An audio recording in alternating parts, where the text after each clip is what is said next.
I'd love to introduce our guest today. First off, I'll start with Carolyn. Carolyn, can you say hello and introduce yourself? Tell us a little bit about what you do at Velosio. Sure. Hi, this is my name is Carolyn Norton. I'm the practice director of cloud services here at Velosio, and been in IT for almost 2 decades now. I'm at 17, and I lead a wonderful group of engineers that help organizations in their cloud journey, whether they're just starting out or there is some presence of cloud already in place. My role and the role of my team is just to make sure that you're successful, you have a trusted partner that you can talk to and work with on exploring what's out there, because there tends to be a lot. And how do we make sure that you adopt and succeed in this technology without having to know all the technological nuances, verbiage, and everything else in between. Now, if you know it, that's great, and I can definitely speak that language. I'm a technical girl at heart. But for those that are non-technical, ultimately, I'm just making sure that you have the ultimate success in this tool set that's meant to drive businesses. And that's what I do. Thank you, Carolyn. And Marty, Yep. Hey, everybody. Marty Rubin here. I am the GP and SL practice director. So I run both the legacy ERP solution practices. Also, I'm managing part of our BC Dynamics 365 Business Central practice. So I manage our team of consultants and consulting managers. Been doing this for over 20 years.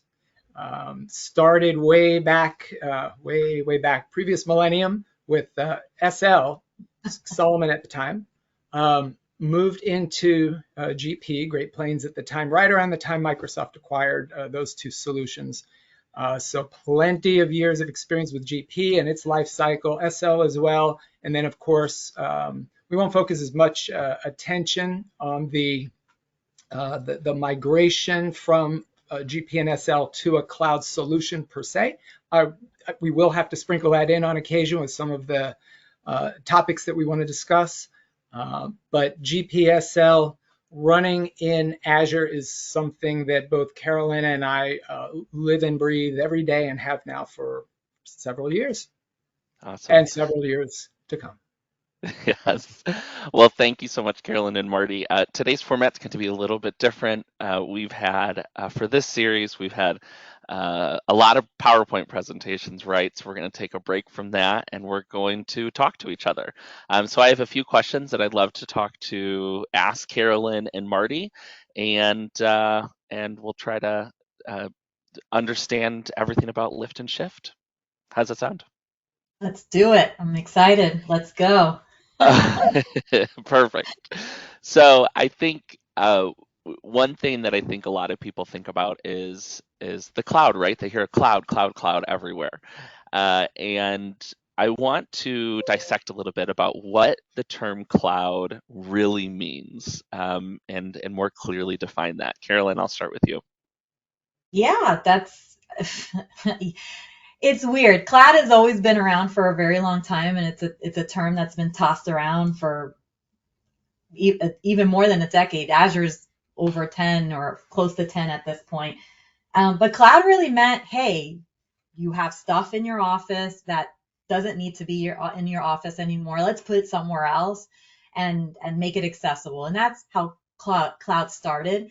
But really, what cloud is, it's a bunch of services. It's a bunch of different tool sets, services, and solutions that exist, again, outside of your office, that can help your organization. It could be a plethora of things. It could be AI, it can be analytics, it can be IoT, it could be a framework for delivering data. I mean, cloud now is really the catch-all for, again, solutions, services. I'm thinking about this really cool periodic table that Microsoft has, and it has lines of different cloud services within Azure. And that's all of that is cloud. That's essentially what cloud is a bunch of stuff that can help the organization that doesn't necessarily live in your office or in a data center. It can really expand beyond the confines of, again, an office or a data center, because we're talking about large services that can do a whole plethora of things that integrate with each other. So it's like, that's why it's called cloud, right? It's endless opportunity and all that jazz. That's what I see as cloud. Yeah, and I'm going to maybe take the term cloud and focus it in on when you think about your ERP solution today, whether it's GP or SL, but you're hearing the term cloud.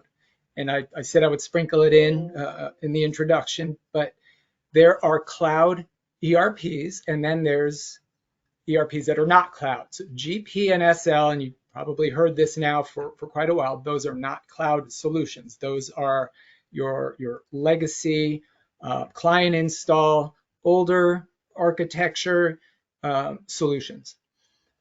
But those solutions can run in the cloud. The cloud being, as Carolyn described, anything that's not running on servers on-prem, and Carolyn mentioned data center. So that the cloud is not a data center, although you may think of a data center as being cloud-ish, and maybe Carolyn can elaborate on that in a little bit. But cloud adjacent. Yes.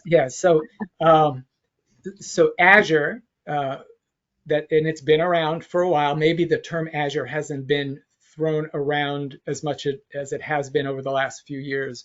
But Microsoft's focus is really the cloud ERP. So I'm going to say Dynamics 365 solutions like Business Central.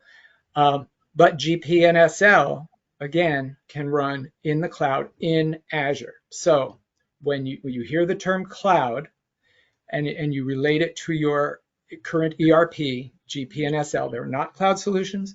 They can run in the cloud, but there are cloud ERP alternatives. So hopefully that helps. Yeah, absolutely.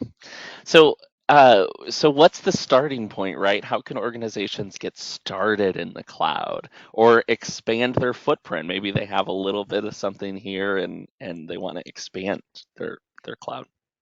Yeah, so we'll start with if you don't have any cloud presence, and we will, again, I will at least, Carolyn can expand in other areas, but I'm going to focus on GP and SL as your legacy on-prem install ERPs. And I think our moderator left.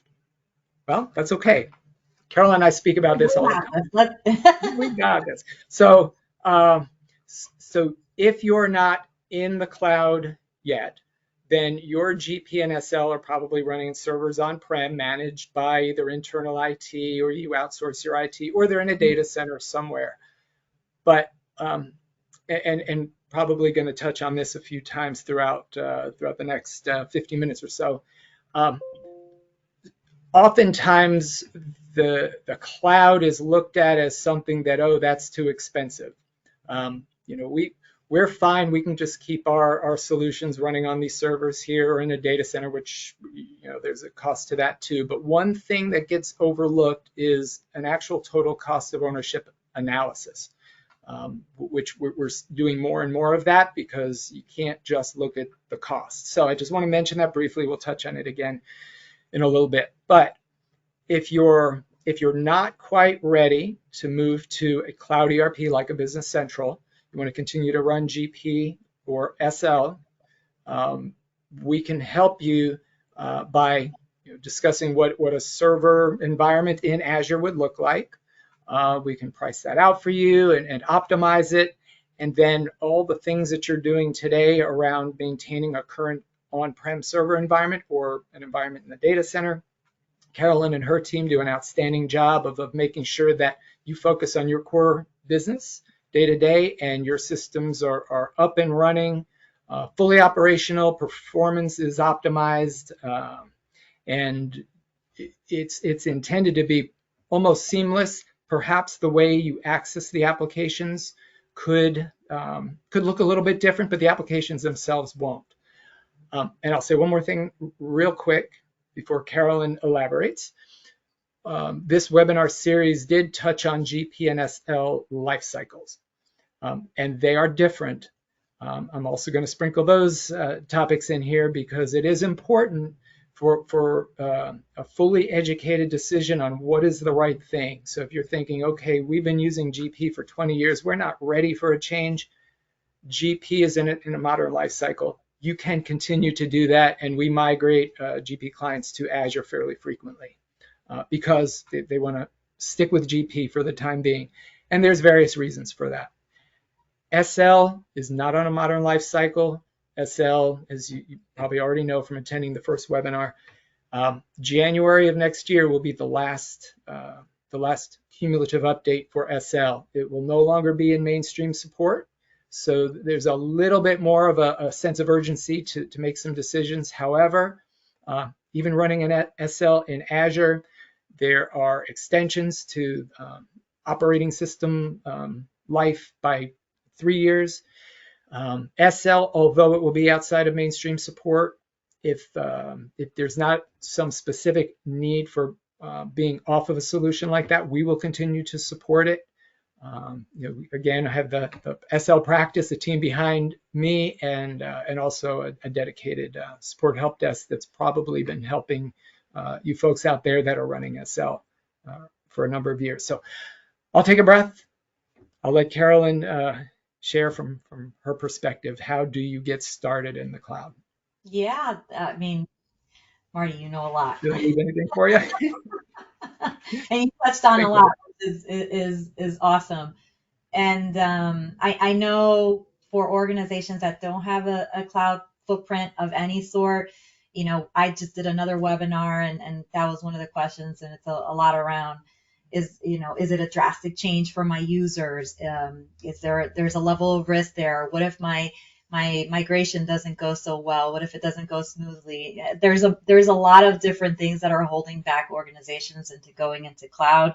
And as Marty mentioned, we've done quite a bit of moves from on-prem into the cloud for SL and GP, and we have it down packed. It's pretty seamless. And to some degree, I don't want to, there might be some unique snowflakes out there, but it's pretty rinse, lather, repeat in what we've done in terms of our processes to make sure that we're, taking a lot of different things into consideration. But the positive thing here is we can move that application, and that what we refer to as a workload will help move it into the cloud. And then even though the ERP, for the most part, continues to stay similar to what you're used to, now you have exposure into some other benefits that are inside the cloud. And I usually, whenever I have conversations with clients about, cloud and expanding on it, I usually ask, well, what challenges are you facing? No matter how small, medium, or large, there is likely something in the cloud that's going to help the experience. Like if we have a lot of people that are split between remote work and in the office work now, would moving SL and GP into the cloud make it easy for the team members to be able to get access safely and securely to this application? There's a reason to move into the cloud. Is there security benefits? And I haven't met a client yet that tells me they don't care about security. But is there any security benefits in moving this important piece of information, application, into the cloud? That's another avenue to discuss and make sure you're going down the right path. And a plethora of other things that get unlocked when you move your workload away from, let's say, in your office, or maybe it's in a data center. And that's great. Data center is, again, cloud adjacent, similar, but doesn't have all these, what I call peripheral services that can uplift and give your ERP more of an oomph, right? That you would get from moving into the cloud. So that's usually what I talk to clients about to really get an organization started, at least thinking about, well, what could you get out of it? What are some benefits that are possible for your org that they can really see some wins there? And if you have some cloud presence, hopefully, I expect that you've seen what that looks like in other applications and benefits that you've seen there, and then you can try to translate that into something for SL and GP. Yeah, and Carolyn, let's continue that conversation, right? Wow. Let's talk about what those benefits of moving systems to the cloud are. I mean, there's lots of benefits. Microsoft recognizes, cloud is not new. I just want to make sure that that's out there, because sometimes I have conversations with clients and they're still thinking that cloud is new. Cloud has been around for a minute now. So it's great. It's mature. It has a lot of offerings there, and every cloud service provider is trying to make sure that there's something in there um, available to an organization to leverage. And so when we're talking about clients that move into the cloud, there's among the benefits of going into the cloud, like the security and access to other services, tool sets that you didn't have on premise that are easily facilitated in the cloud, with our help, or maybe you do it on your own, whatever makes sense. But Velosio tries to make sure that we're setting you off on the right path. And we actually have a program for some organizations.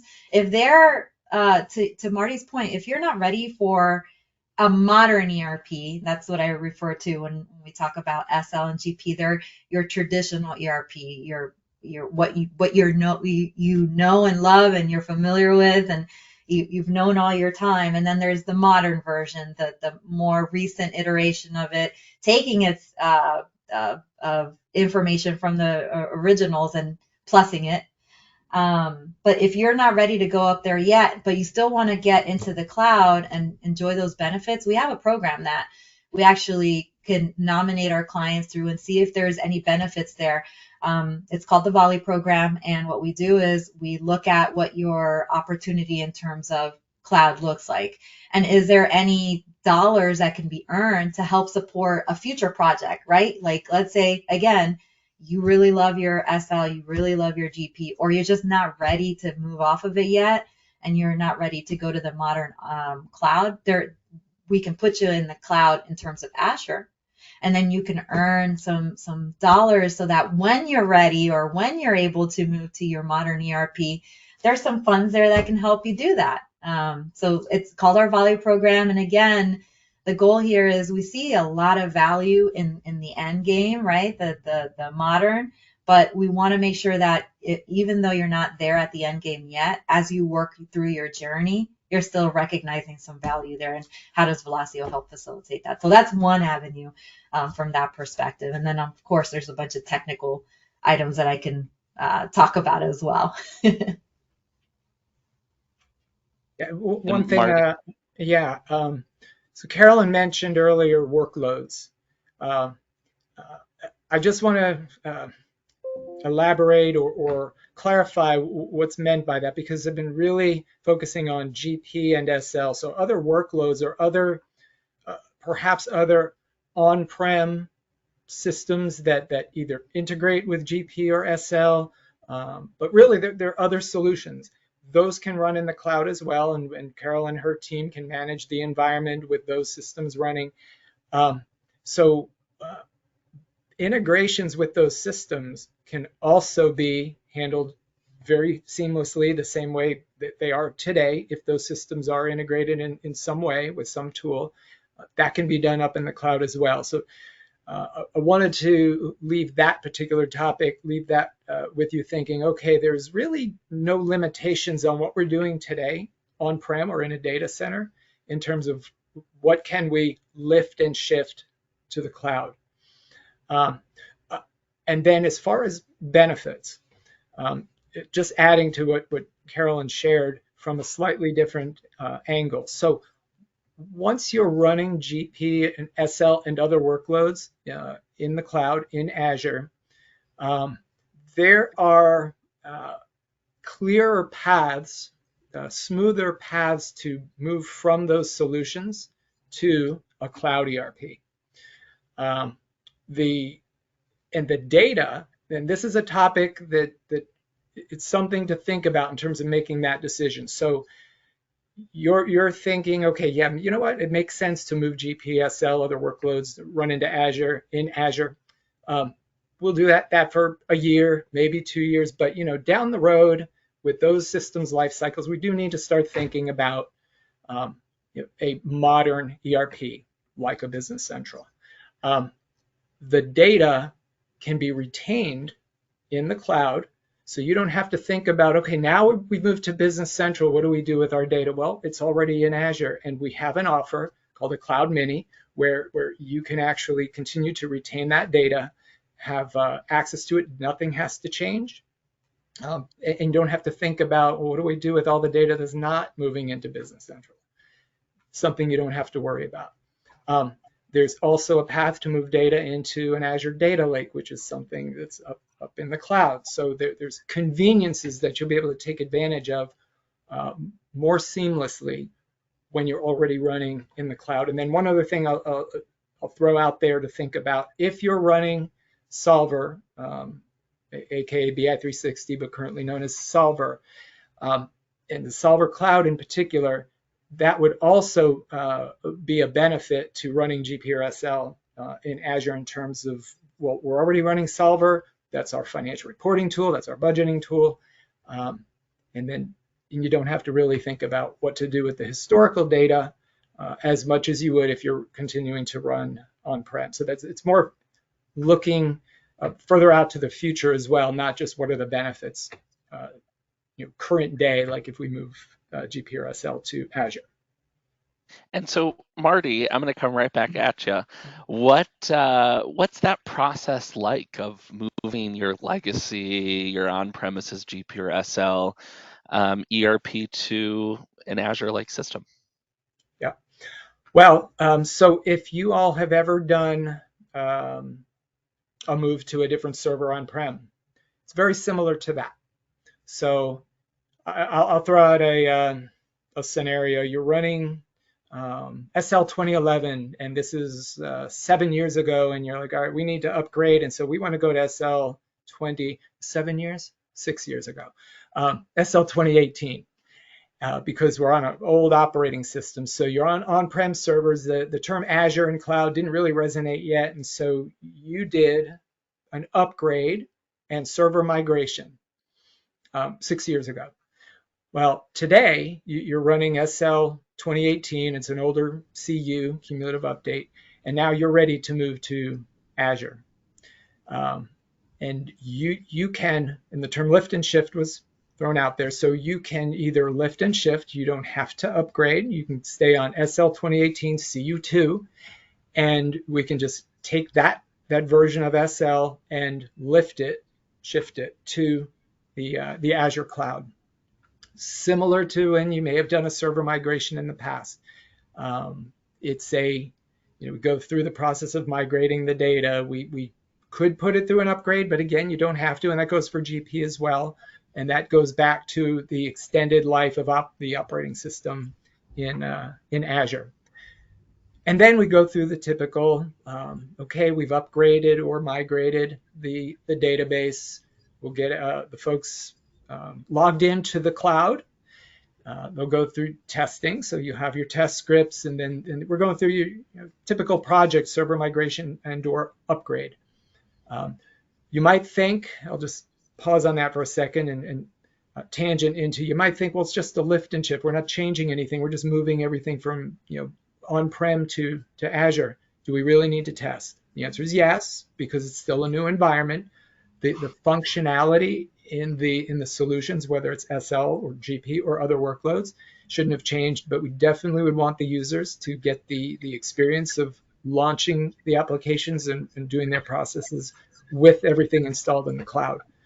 Once everything is confirmed to have been working and meets the expectations, then we do another migration or include an upgrade, and then cut over. And now you're running in the cloud, and now you have the benefits of running in the cloud today and all of those future benefits that I talked about. And the nice part is that you don't need to know how to set up the infrastructure. You don't have to order equipment. We'll go in as cloud experts, right? And we're going to set the stage because we know what GP needs in terms of servers and CPU and RAM and all that good stuff, all that technical fun. And we'll set that up and get it ready so that it has a proper home. We'll get that staged. And then what we like to do is we recognize that it's not going to change drastically, but we want to make sure that we're supporting your team to the transition. So we actually have an onboarding meeting where we'll sit down with, either key stakeholders or multiple people on your staff and just make sure that they walk through the process. All right, instead of going here to click for your SL or GP, all you're going to do is go here, and this is how you access. This is what it looks like. And just make sure that we're alongside you so you're not out there on your own trying to figure it out. Because again, we recognize that it can be a little scary and risky and concerning in terms of change, and we want to make sure that that process is smooth for you all. So we have that onboarding process, and then before you actually are live, because again, Marty mentioned lift and shift, your original environment stays put. We don't make any changes. It's still running. You're doing your day-to-day operations while we're setting up your new home, right? This is going to be your future state. And that's the home that Marty mentioned about testing. That you'll test over there, and you can put through fake transactions and just make sure you feel comfortable with this new home that you're moving into. I always analogize these things. And then before you go live, we do a set of go live checks, right? Make sure that everyone is good. Do you feel all these different things are good? Yes. Do we feel everything on our checklist is good? Great. Then we go live, and then that new system becomes your system of record, and essentially you're now live in the cloud. But we work through that in a methodical process alongside you. So you're not having to just jump into something super modern. Even moving into Azure is a level of modernization, right? We're there with you to make sure that journey is successful. And then to Marty's point, like, again, I'm big on analogies. Like, now you're in that neighborhood of, all right, now you're in the cloud and your ERP's in the cloud, but now you're in the peripherals of a bunch of other stuff that's existing in the cloud that you didn't have when you were on-prem.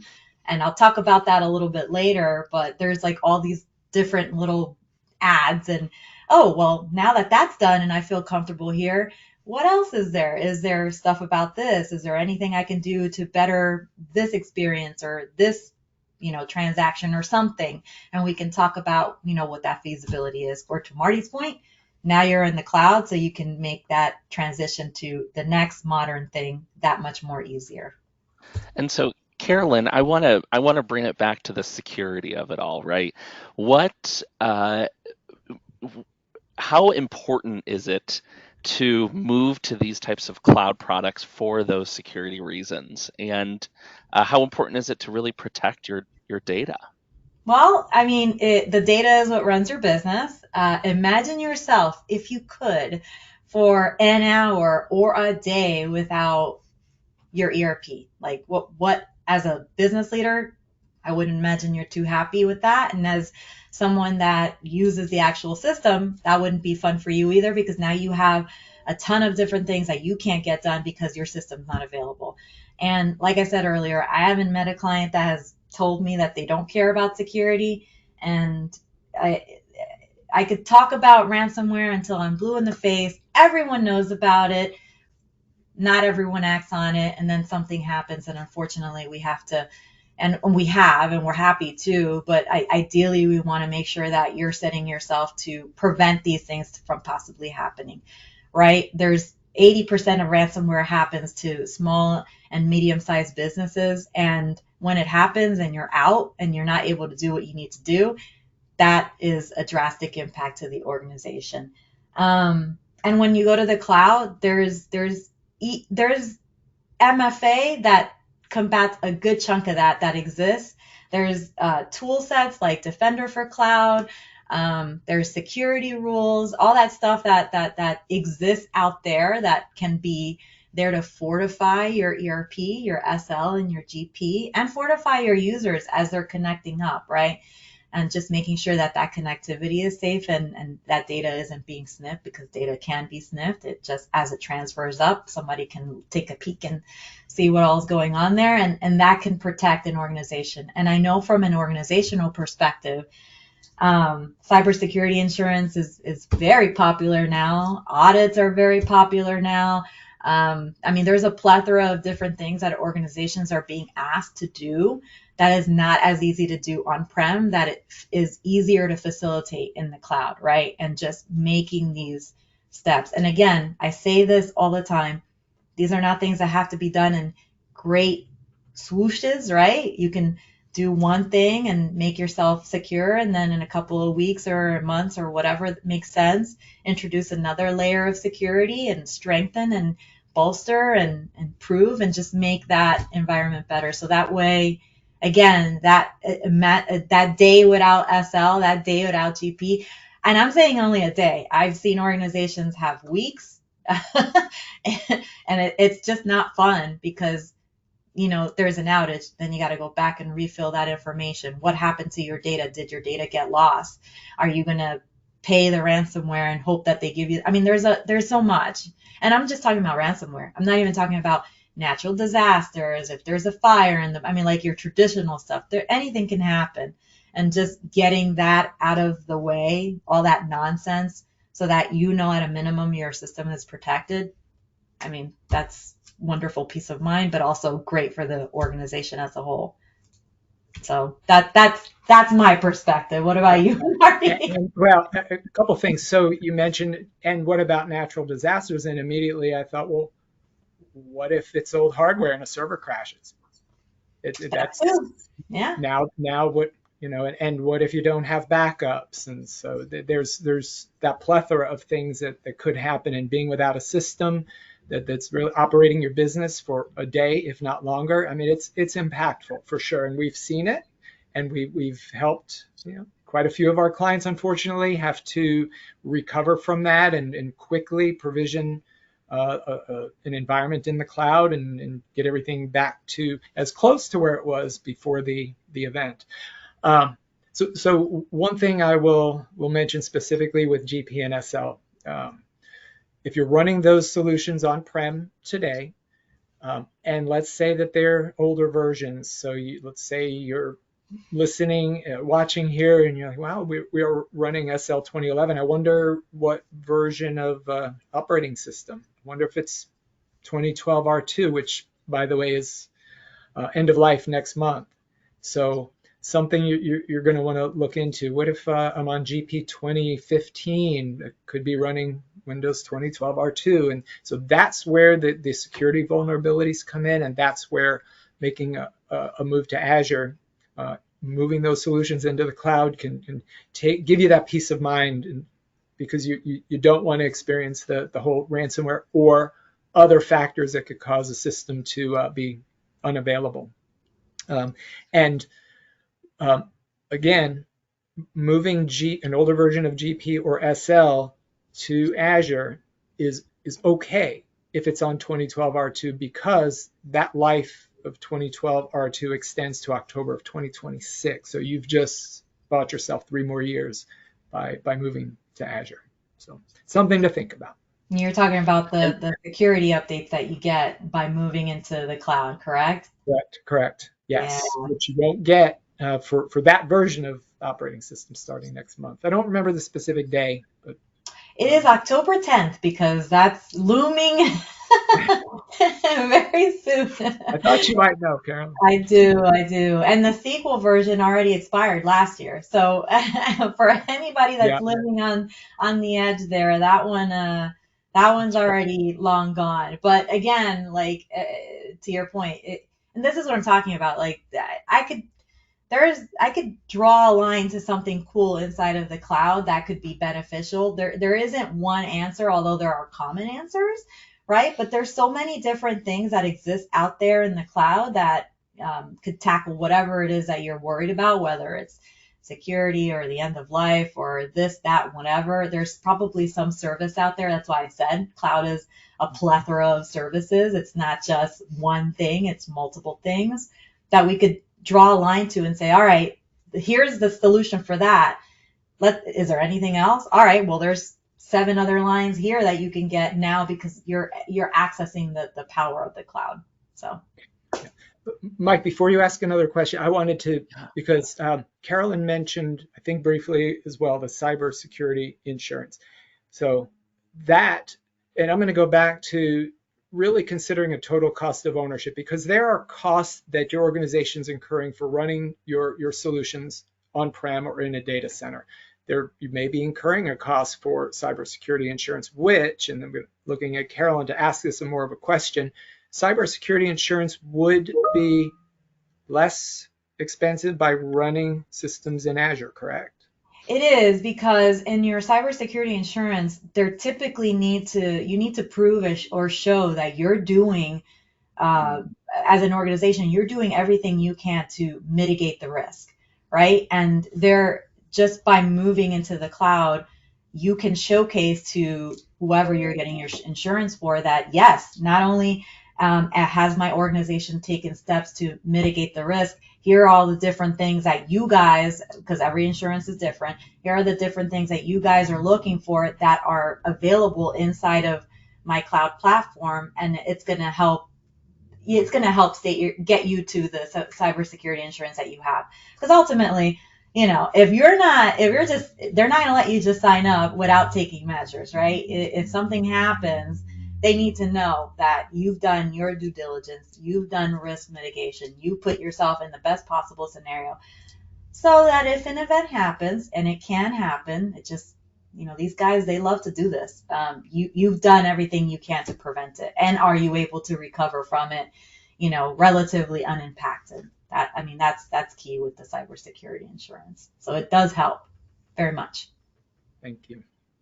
Uh, and this is all great stuff. It's really interesting to hear about all of those security issues that on-premises GPSL has, and how the cloud fixes a lot of those things, and starts to eliminate that risk. And we've talked a lot about security. I want to bring it all back, and kind of ask this one last question, which is, and Marty, I'll start with you. Kind of summarize in a way. I know we've talked about it a lot, but why this move is important, and moving on to using GP and SL into Azure or to a cloud product. Yeah. Yeah, I'll try to keep it brief because it really touched on a lot of the benefits and the reasons why you're really considering a move to the cloud. And again, not a cloud ERP per se, but sticking with GP and SL, and why it's beneficial for reasons like all the tools that are available in the cloud. Copilot, I don't think we've used that term yet, but No, we a haven't. lot of enhanced workflows that you could take advantage of, even running GP or SL, even if they're older versions. There's a number of tools up in Azure that you could take advantage of. I'll say it one more time, that total cost of ownership, really doing an evaluation of what are all the costs you're incurring to run your systems on-prem, looking at, okay, here's the hosting fee for running these solutions in Azure, but what are all the costs we're no longer going to be incurring? That's something that, and we can help you through that total cost of ownership if that's an analysis you're looking to do. And then the peace of mind and just knowing, okay, my data is secure. I don't have to worry about what version of OS. I don't have to worry about whether the server is going to die on us because it's 12 years old or anything like that. So again, I wanted to keep it brief, but those are probably the three that are foremost on my mind in terms of why it would be important, and rehashing the benefits again. Yeah. I think of it in the wins, like just thinking about what we've done for our clients, Marty. We've had clients that moved into Azure that saw efficiency gains, right? Wow, this is so much faster. This is, what used to take this now takes that. This is crazy. I wish I had known sooner. I would have. I love hearing those stories, right? Because like I'm a worker. Marty's a worker. We're here every day doing stuff. And wouldn't I love to get my job done faster, more efficiency, better? Yeah. And just hearing those wins, like that's awesome. Making it easier to access from anywhere.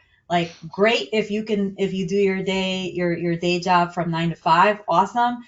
I work from home. Sometimes I'm traveling. Sometimes I need to pop in and shoot a quick email or do this and that. And just the fact that you can put this application somewhere where it's widely accessible but super secure, like that's also been a win for a lot of clients. And I'll expand on that in terms of the end user experience. Like we've had wins where people, they like GP or SL, but like it got enhanced so much more just by making the experience of using the application a million times better. Because then you have people going and going, oh, now I can do, 75 batches. I don't know. I'm just making things up, but My kitchen table. This is yeah, great. yes, from anywhere, and just Right. being excited about doing because no person wants to go into their day-to-day job like having to fight the tool that's helping them. And I'm not saying you're fighting the tool, but if it can be made easier, better, more efficient, productive, remotely accessible, and you're getting all these awesome benefits in general, then that's a major win in my opinion with clients that go into the cloud.